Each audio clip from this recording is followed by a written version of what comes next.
Quiero empezar, como no podría ser de otra manera,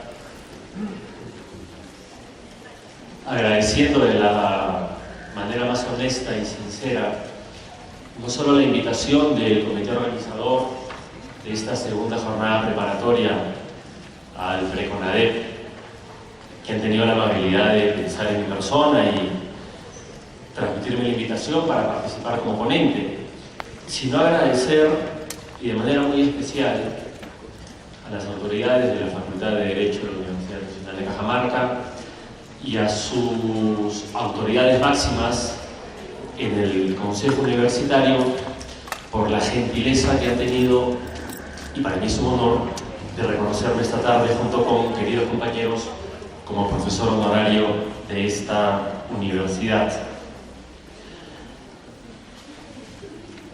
Quisiera, por tanto, que mi intervención sea vista como un acto retributivo hacia ese gesto que recibo con mucha gratitud y mucha humildad.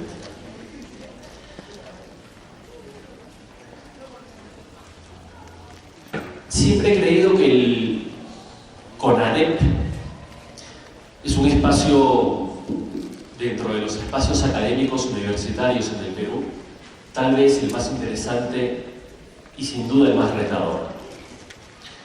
Asumo que quien se para de este lado del escenario tiene la obligación de transmitir algo que hasta cierto punto deba ser sugerente y por tanto totalmente distinto a lo que los que están componiendo el auditorio puedan encontrar ya escrito y seguramente mejor explicado en un texto escrito.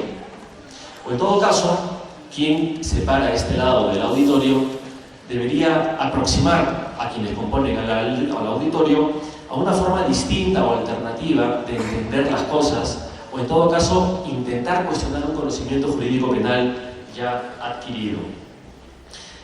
Que la jornada, esta segunda jornada preparatoria, Preconadep, esté dedicada a la expansión del derecho penal y a las nuevas tendencias político-criminales, creo me ofrece la oportunidad de hacerlo. Mi intervención esta tarde, y ahí corrijo un poco lo que se acaba de mencionar, versa sobre el principio de legalidad como contención de la política criminal. Y el título pone, espero, ya en evidencia el punto de partida de mis reflexiones. Los manuales de parte general, la jurisprudencia, el Código Penal y la propia Constitución Política del Perú proclaman alegremente que el principio de legalidad es un límite a la actividad punitiva estatal. En esta línea, el Tribunal Constitucional peruano ha declarado que el principio de legalidad y sobre todo en la garantía de ley escrita informa y limita los márgenes de actuación de los que dispone el Poder Legislativo al momento de determinar cuáles son las conductas prohibidas, así como sus respectivas sanciones. En tanto que, continúa el Tribunal Constitucional, en su dimensión de derecho subjetivo, el principio de legalidad garantiza a toda persona sometida a un proceso o procedimiento sancionatorio que lo prohibido se encuentre previsto en una norma previa, estricta y escrita, y también que la sanción se encuentre contemplada previamente en una norma jurídica. Sin embargo, y a pesar de la claridad y contundencia con la que se pronuncian los textos normativos y la jurisprudencia del Tribunal Constitucional, cuando uno confronta el principio de legalidad con el impacto que tiene en la realidad, se percata inmediatamente que sucede todo lo contrario a lo que se proclama en los textos normativos y en la jurisprudencia.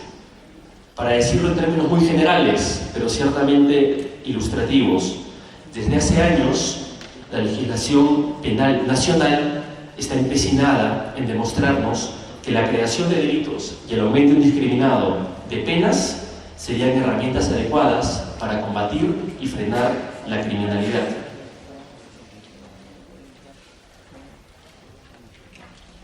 Y la interpretación que se hace de la ley penal sigue esta misma orientación. Quisiera ejemplificar esta previa aproximación con el ejemplo del delito más perpetrado en el Perú, el robo agravado.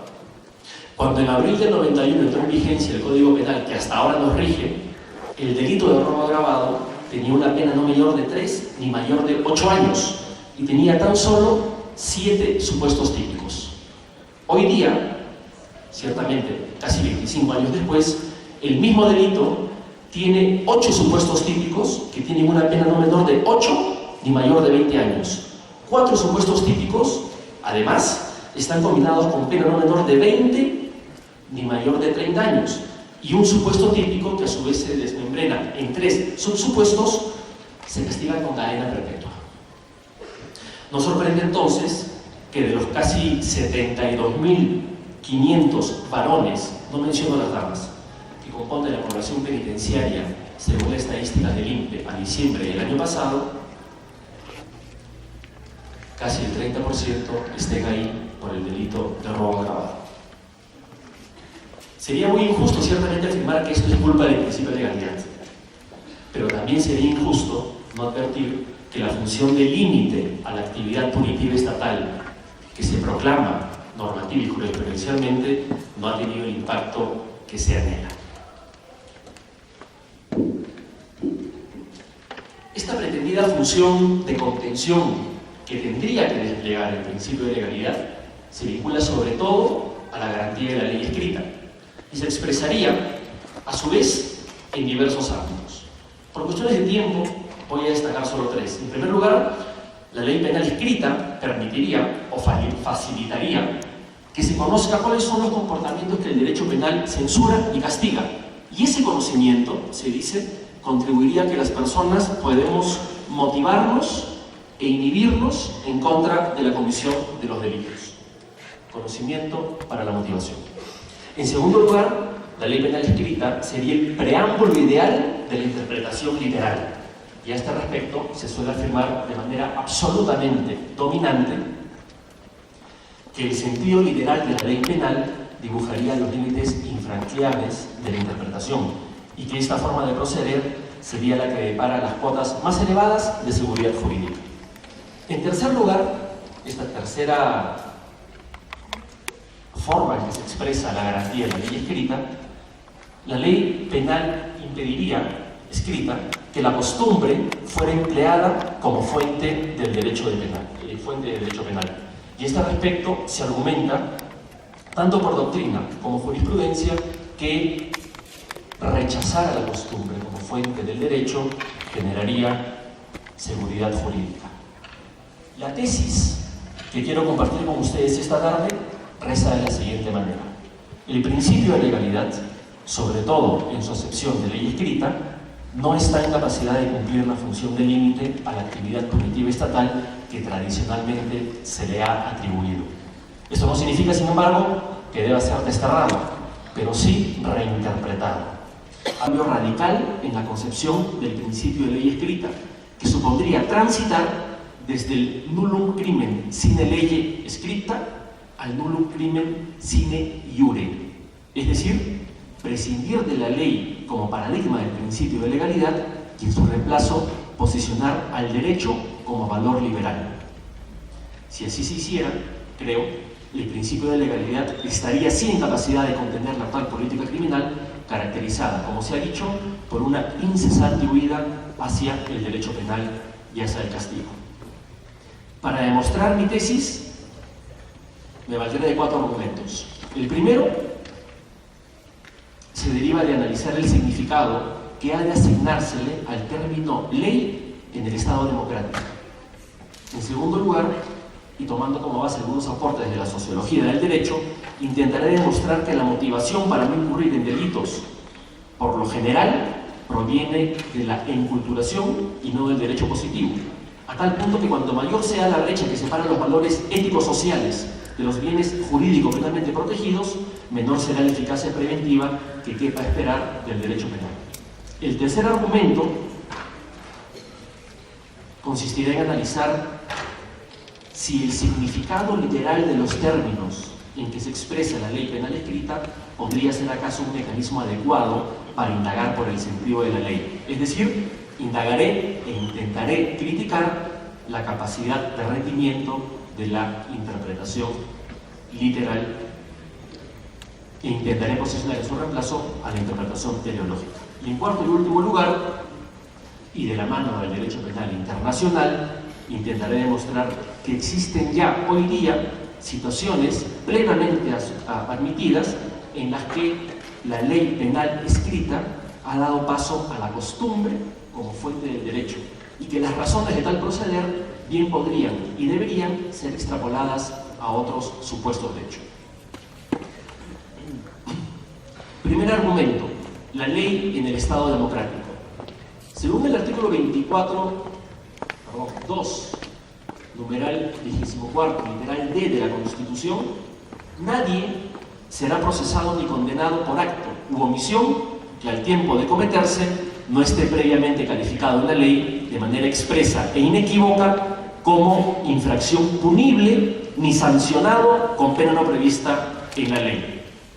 Una aproximación histórica al principio de legalidad que se remonte al ocaso del Estado absolutista y que reivindique el pensamiento ilustrado enseña que el disfrute de la libertad individual solo es posible si se eliminan los riesgos de perderla por alguna causa no descrita previamente en la ley. Rousseau sostuvo que para que el principio de legalidad pudiera ser una garantía de seguridad jurídica frente a la eventual arbitrariedad estatal, lo punible debería determinarse con arreglo a la voluntad general. Montesquieu creía que debería hacerse en consonancia con lo razonable.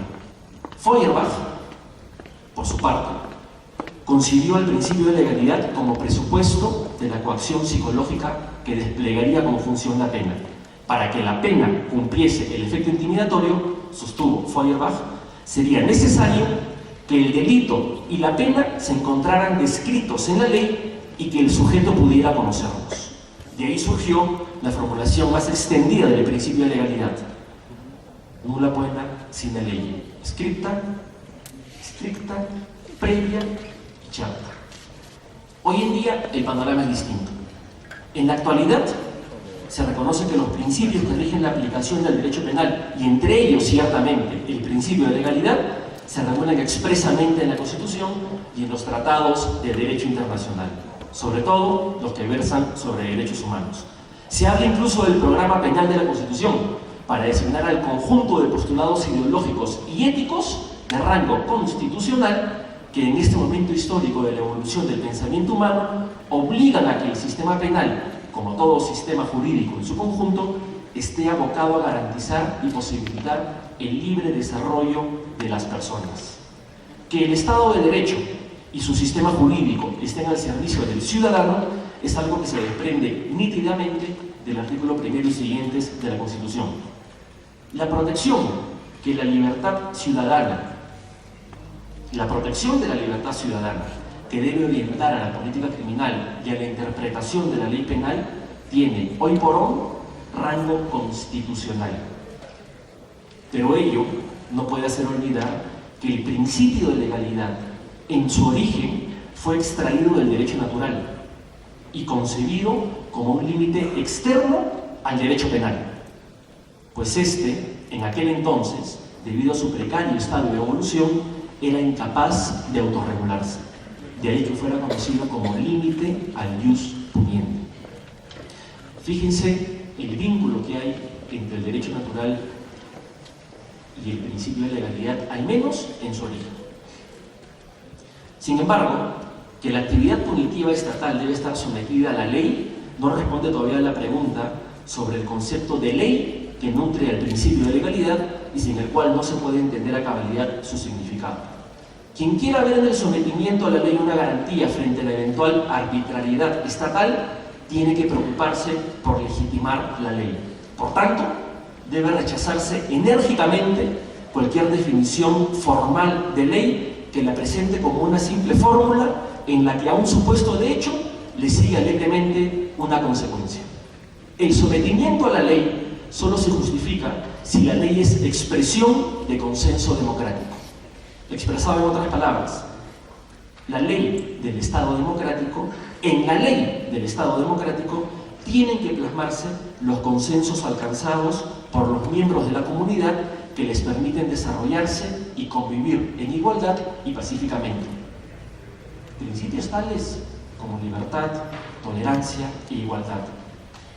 Y, dado que tales consensos son producto de la dinámica social, es perfectamente razonable que la ley se apruebe en el Parlamento. Esto es, por el poder del Estado, en donde los ciudadanos nos encontramos democráticamente representados.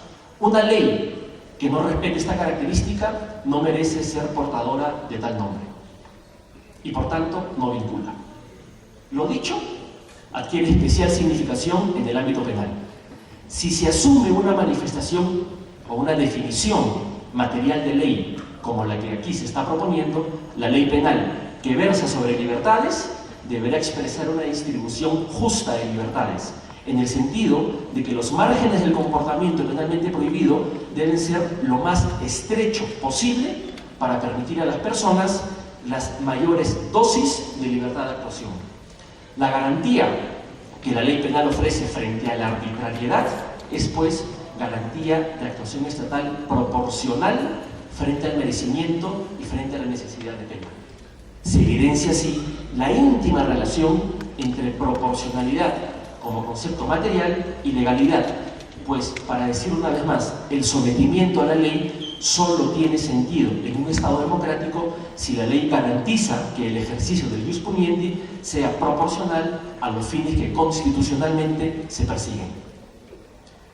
Que la razón de ser del sometimiento a la ley sea la justicia que ha de expresar la ley, que la justicia de la ley penal no dependa del texto escrito, sino de la ponderación de libertades que realice el juzgador en el caso concreto, y que dicha justicia deba verificarse en la interpretación y aplicación de la ley, se demuestra con varios argumentos. Elijo solo dos. Por un lado, la institución del control difuso. Cuando el artículo 13 de la Constitución señala que en todo proceso de existir incompatibilidad entre una norma constitucional y una norma legal, los jueces prefieren la primera, con esa proclama se deja absolutamente en claro que la formalidad de una ley debe ceder frente a su contenido. Y el contenido de la ley, ha de ser compatible con los valores de la Constitución. Solo así la ley, como expresión de consensos sociales, tiene legitimidad para someter a los ciudadanos.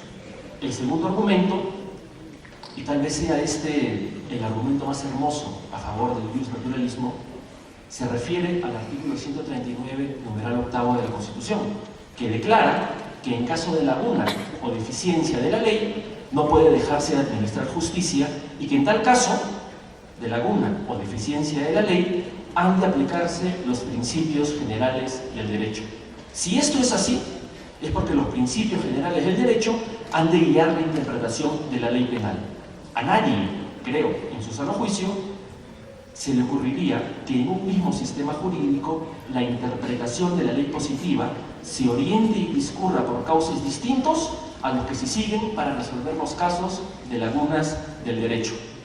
De hecho, si la Constitución establece que los principios generales del derecho resuelven casos de laguna del derecho y de deficiencia de la ley, es porque antes han inspirado la creación de la ley positiva y por tanto tienen que inspirar su interpretación. De esto se sigue que el concepto de justicia al que se refiere el artículo 139, numeral octavo, no depende de lo que diga gramaticalmente la ley, sino de la ponderación de los principios generales del derecho.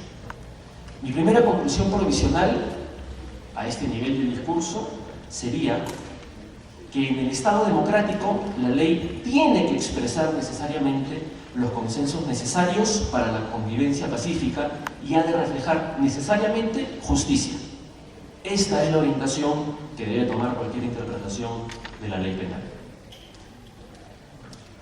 Aprovechando que está aquí el profesor Luis Gracia Martín, no puedo dejar de expresar mi alegría por participar del reconocimiento como profesor doctor. Tiene que ver con la pretendida función de motivación que desplegaría la ley positiva, la ley escrita. Un amplio sector de la doctrina considera que el principio de legalidad permite la motivación normativa, pues escribir las leyes sería la mejor fórmula para que éstas sean conocidas y puedan ser respetadas. En esta línea, podría pensarse que si el artículo 109 de la Constitución supedita la vigencia de la ley penal a su publicación, parecería razonable que se le está otorgando un peso relevante a la escritura de la ley para generar motivación en la comunidad. Es discutible, sin embargo, al menos desde mi punto de vista, que el sometimiento a la ley escrita desempeñe tal función. Cuando se analiza con mayor detalle la idea de que la previsión legal del comportamiento prohibido debería ser suficiente para motivar al sujeto, se revela, creo, con facilidad que nadie conoce todas las leyes, y menos en un país como el nuestro, en donde el Estado reina por su ausencia todavía en varias zonas. En el mejor de los casos, una persona conocerá solo las leyes más importantes del sector en donde se desempeña, pero ni siquiera los abogados o los estudiosos de la ley penal conocerán la ley a profundidad. Pero aun cuando fuera posible que todas las personas conocieran las leyes penales, nos enfrentaríamos a un problema todavía mayor, pues conocer lo que dice la ley no garantiza que se coincida en su interpretación. Si en un tribunal compuesto por tres jueces o en una junta universitaria de profesores no se alcanza nunca consenso sobre el sentido de una ley, es mucho menos probable que se arribe a ese consenso cuando aumenta el número de personas que, por lo demás, son no iniciadas en el estudio de la ley penal. Además, un breve ejercicio de derecho comparado demuestra que en los países del common law la motivación normativa depende de factores distintos a la ley escrita. Y a juzgar por las evidencias, la seguridad jurídica que alcanzan en ningún caso es inferior a las que ostentan países como el Perú, que se obsesionan en seguir escribiendo las leyes penales. Más allá de estas ideas, que estimo son ya consideraciones de peso para dudar de que la ley escrita despliegue efectivamente motivación alguna, estimo que la motivación en contra del delito que le interesa al derecho penal discurre por vías distintas y previas al conocimiento de la ley, que en el mejor de los casos, el principio de ley escrita solo contribuirá a reforzar, pero nunca podrá, aunque eso suene extraño, legitimar. Si se atiende a la forma en que las personas nos insertamos y participamos en sociedad, podrá percibirse que para el común de los individuos, el conocimiento de lo que el derecho penal prohíbe no se adquiere por el conocimiento de la ley, sino por el proceso de socialización, en cuya virtud el sujeto integra a su personalidad los elementos socioculturales del grupo al cual pertenece, aprendiendo casi inconscientemente a diferenciar lo aceptable, es decir, lo positivo, de lo inaceptable, es decir, lo negativo, y siempre según la escala de valores que rige la convivencia de su grupo. Por eso es que me resulta extraño que en Afganistán se apedree hasta la muerte a una mujer infiel. A lo mejor a los afganos les resulta extraño ciertos patrones culturales que tenemos en el mundo occidental. Esos valores se reflejan en las leyes y con mayor razón en la ley penal. Para decirlo como un ejemplo, el estímulo que suele neutralizar, creo, los deseos de matar no es el emitido por el artículo 106 del Código Penal que tipifica el delito de homicidio. En términos generales, si alguien no mata es porque respeta la vida ajena y considera que vale lo suficiente como para preservarla. Simplificando el discurso aún más, diría que si, por regla general, no matamos, es porque moralmente no estamos dispuestos a hacerlo. Algunos autores, y coincido con ellos, estiman incluso que si el homicidio dejara de ser delito y fuera tan solo una infracción administrativa o un ilícito civil resarcible tan solo con el pago de una indemnización, lo más probable es que el índice de homicidios no aumentaría dramáticamente.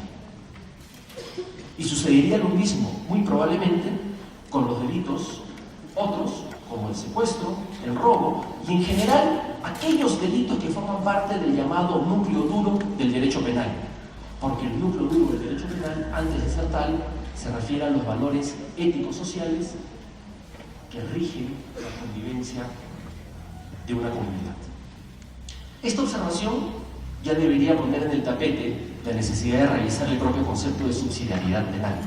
Pero también, y esto es lo que ahora me interesa más, que la situación es totalmente distinta a la descrita si se analizan algunos delitos denominados de nuevo cuño o que no forman parte del núcleo duro del derecho penal, como algunos delitos contra el medio ambiente, contra la propiedad intelectual, industrial, delitos de defraudación tributaria, contrabando e incluso algunos delitos contra la administración pública como el cohecho.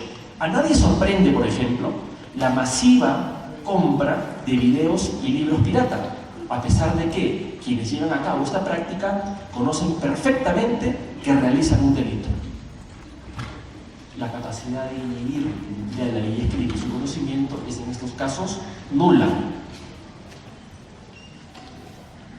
En estos casos, además, se evidencia que la motivación en contra del delito depende de la proximidad que existe entre el bien jurídico protegido y su consideración como valor ético-social. Desde este punto de vista, la norma penal, en el mejor de los casos, solo podrá reforzar la motivación que emana del proceso de socialización. Pero es esta, la motivación que emana de la socialización, la que tiene la posibilidad de inhibir a las personas frente a los ilícitos. Segunda conclusión provisional. Desde el punto de vista de la motivación, no existiría razón alguna que obligue a que la ley sea escrita, ni entenderla como sinónimo de garantía de objetividad. El tercer argumento, había anunciado, se refiere a la puesta en cuestionamiento de la capacidad de rendimiento de la interpretación literal como paradigma de la garantía en el derecho penal. Según la opinión más extendida, tanto en doctrina como en jurisprudencia, la interpretación literal de la ley penal marca los contornos del comportamiento típico.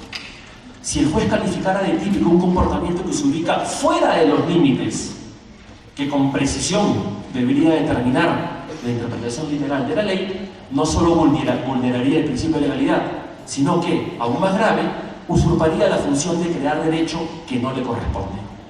Es posible, creo, sin embargo, ver las cosas desde otro punto de vista. Cuando el legislador tipifica un delito, emplea un conjunto de signos lingüísticos para comunicar de manera abstracta y genérica qué es lo que prohíbe y castiga.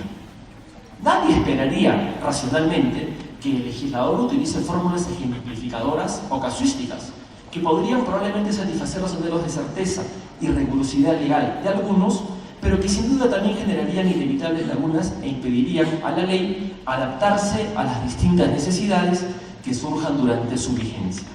Lo óptimo, probablemente, sea buscar un equilibrio entre rigurosidad legal y eficacia práctica de la ley. Y esto implica no solo apostar por leyes cuyo texto descarten de plano cualquier interpretación antojadiza, sino también dejar fuera del ámbito de lo punible comportamientos que pudieran ser merecedores de pena, si con ello se tiene la certeza de que los comportamientos que sí se incluyen en la ley son siempre y en todos los casos merecedores de pena. La distinción entre estos dos grupos de comportamientos, creo, es el problema material que gira en torno al principio de ley escrita. Frente a este problema, solo queda dejarse ayudar por la interpretación y por la argumentación jurídica. Dado que la ley penal describe supuestos de hechos abstractos y genéricos y prevé una pena legal con sus máximos y mínimos que ha de ser determinada judicialmente luego por el juez, el principio de legalidad presupone un margen de discrecionalidad judicial que permitirá decidir al juez si el hecho que juzga se integra o no en la ley y, en su caso, qué pena ha de imponer. El simple sometimiento a la ley no puede garantizar una aplicación justa de la ley ni descarta su empleo arbitrario. La garantía de actuación estatal objetiva solo se alcanza si al sometimiento a la ley se le añade una correcta argumentación que identifique los comportamientos merecedores de pena y sea capaz de plasmar en la sanción las necesidades sociales de pena. ¿Cómo hace esto el juez? Es la pregunta. Si el juez decidiera interpretar gramaticalmente la ley, tendría que indagar por el significado que el lenguaje le otorga a las palabras. Inmediatamente se daría cuenta que, por lo general, el lenguaje depara más de una acepción a las palabras, y aquí la interpretación literal no le ayudaría. El juez o el intérprete, además, no podría dejar de advertir que en la gran mayoría de delitos el legislador se ha limitado a describir un estado de cosas, en muchos casos incluso únicamente un resultado, y en la gran mayoría de supuestos nunca comportamientos. Quien suponga, cito aquí a Gilles Antón, que un enunciado lingüístico legal pueda tener por sí solo un significado preciso, corre el riesgo de estar equivocado. El caso del homicidio puede ejemplificar. La redacción del artículo 106 se limita a señalar el que mata a otro. ¿Cuáles son los comportamientos típicos de homicidio? Es algo que la ley no menciona. Pero la ley sí suministra suficientes datos para que pueda saberse que el bien jurídico protegido es la vida, y a partir de ahí ponderar sobre la base de los criterios de necesidad e idoneidad y decidir si el comportamiento que se juzga es un comportamiento que entraña un riesgo penalmente intolerado para la vida o no. Es decir, el texto escrito de la ley orienta la interpretación teleológica. El vínculo entre el sometimiento a la ley y la libertad se aprecia en todo su esplendor cuando se recuerda que el derecho penal desvalora comportamientos y que por lo tanto la finalidad de la prohibición penal es el significado socionormativo que se le asigna al acto en un momento histórico determinado. La interpretación de la ley penal presupone entonces que la razón por la cual el derecho penal prohíbe un determinado comportamiento no es por su causalidad, sino por su significado jurídico penal. Para decirlo en otras palabras, por el desvalor social que expresa y comunica. Y ya que la confirmación formal de dicho desvalor lo realiza el juez, la función del principio de legalidad como garantía de objetividad se aprecia fundamentalmente en el ámbito de la interpretación judicial. De nada sirve exigir al Estado sometimiento a la ley si no se demanda al mismo tiempo que las razones en cuya virtud se califica judicialmente a un comportamiento como comportamiento penalmente desvalorado, esto es, como injusto penal, no sean caprichosas o arbitrarias. Que la interpretación de la ley penal deba ser teleológica y no literal, y que el juez deba indagar por el significado jurídico penal del comportamiento, tienen una consecuencia práctica que me parece en este momento imprescindible anotar. Dado que el derecho es comunicación y que las leyes escritas son el mecanismo que emplea el legislador para transmitir un mensaje normativo, debe aplicarse aquí la regla general que rige en todo proceso comunicativo. Es decir, que el sentido del mensaje lo decide el receptor y no el emisor. El emisor, puede actuar motivado por una determinada intención al querer comunicar algo, pero será el receptor quien, a partir del contexto y de sus propios prejuicios, dotará de contenido a las palabras, gestos o signos lingüísticos de los que se vale el emisor para transmitir su mensaje. Aplicado al derecho penal, esto significa que el juez no debería preguntarse por la intención que tuvo el legislador al dar la ley, sino por la mejor forma en que el bien jurídico penal pueda ser eficazmente protegido. Pero no deja de llamar la atención que la administración de justicia en nuestro sistema jurídico esté confiada en exclusiva, prácticamente, a profesionales del derecho penal, quienes, debido a los conocimientos dogmáticos y jurisprudenciales y al razonamiento jurídico penal que aplican, podrían, y de hecho normalmente tienen, una lectura distinta de la ley a la que haría el ciudadano promedio como destinatario de la norma penal. Se corre aquí el riesgo de que el ciudadano termine siendo juzgado por infringir una ley cuya interpretación dista mucho de la forma en la que él mismo se la imaginó. Y eso no sería precisamente justo. Probablemente el juez penal, antes de buscar los últimos argumentos dogmáticos, debería ponerse en la situación del destinatario de la ley penal. Desde este punto de vista, no resulta para nada descabellado que en otros sistemas jurídicos no solo sean jurados los que administran justicia penal, sino que en algunos países incluso los abogados no pueden formar parte de esos jurados. Penal condiciona que la interpretación de la ley penal sea teleológica y no literal. El cuarto argumento que he elegido se refiere a la relación entre ley escrita y la proscripción de la costumbre como fuente del derecho. De nuevo, doctrina y jurisprudencia rechazan enérgicamente que la costumbre sea fuente del derecho penal, por ser contraria, obviamente, a la garantía de la ley escrita y, por tanto, sinónimo de inseguridad jurídica.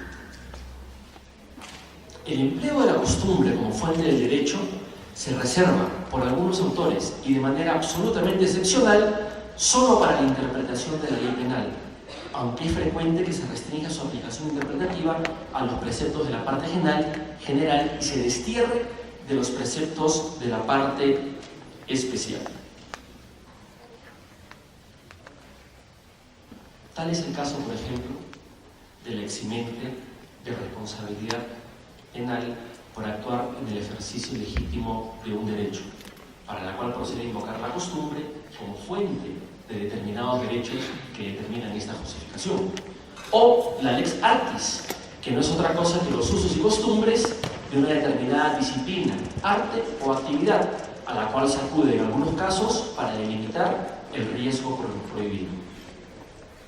Otros autores acogen la costumbre a condición de que opere a favor del reo, aunque, por lo que he podido investigar, sin dar mayor explicación del porqué de dicha discriminación.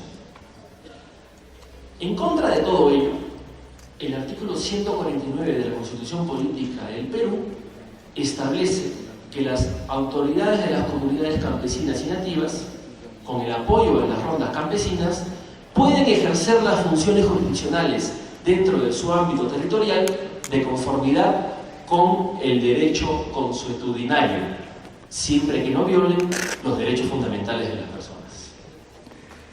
Tal es la claridad y contundencia de este precepto que incluso los partidarios de la ley escrita deberían reconocer que el derecho consuetudinario sí tiene categoría de fuente de derecho penal, al menos y en principio para los concretos casos que señala el artículo 149 de nuestra Constitución. Podría pensarse que la costumbre no permite, como sí permitiría la ley escrita, que las normas penales pudieran ser transmitidas en el tiempo sin sufrir alteraciones y que eso perjudicaría la seguridad jurídica. A lo dicho ya sobre que la ley escrita no garantiza la seguridad jurídica, añado ahora que la compleja relación entre la costumbre y el derecho penal no se limita, como sostiene la doctrina mayoritaria, al ámbito de la interpretación jurídica, sino que abarca también, y especialmente, la forma en que la costumbre repercute en la ley y viceversa. Queda claro que la ley penal no se deroga porque sea costumbre arraigada no respetarla, o porque la costumbre sea opuesta a la ley. Pero también queda claro que en una sociedad cohesionada, en donde el escaso margen de diversidad entre sus miembros permite la homogeneidad de valores, la costumbre sí puede cumplir el rol de fuente de derecho penal. Grosso modo, eso es lo que sucede en las comunidades campesinas y nativas, y en general en cualquier organización tribal que permanece cohesionada en torno a su original cosmovisión, a pesar del contacto que puedan tener con otros grupos sociales. En una sociedad plural, sin embargo, a las positivas, incluso en sistemas jurídicos en donde el principio de legalidad en su acepción de ley escrita está vigente. Este mismo proceder de invocar la costumbre como ius cogens en detrimento del derecho positivo es el que se ha observado en el Tribunal Penal para la ex Yugoslavia, en donde se afirmó que tanto la costumbre internacional como el derecho convencional son fuentes de derecho internacional penal, relevantes, por tanto, a los efectos de analizar el cumplimiento de las exigencias del principio de legalidad. Tribunales penales internacionales, desde Nuremberg, aceptan sin mayor problema que el principio de legalidad se nutre de la costumbre, del jus cogens. Y lo mismo se advierte en gran parte de la jurisprudencia del Tribunal Europeo de Derechos Humanos, que ha tenido oportunidad de pronunciarse a este respecto.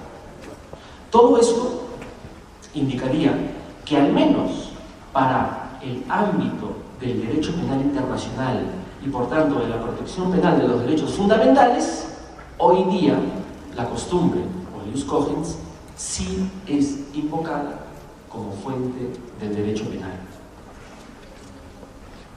De ahí que en otro lugar me haya mostrado partidario de que los comportamientos que vulneran derechos humanos constituyan delitos penales, es obvio, con independencia de su tipificación, ya que el respeto a los derechos fundamentales es un valor que no depende de su reconocimiento en la ley penal, sino que viene impuesto por la propia naturaleza del ser humano como valor, y el más elemental valor ético-social. Un genocidio, por ejemplo, podría ser desvalorado como injusto penal incluso antes de su tipificación como delito en el derecho interno, sobre todo si a nivel internacional existe ya la conciencia de que se trata de un acto altamente reprochable.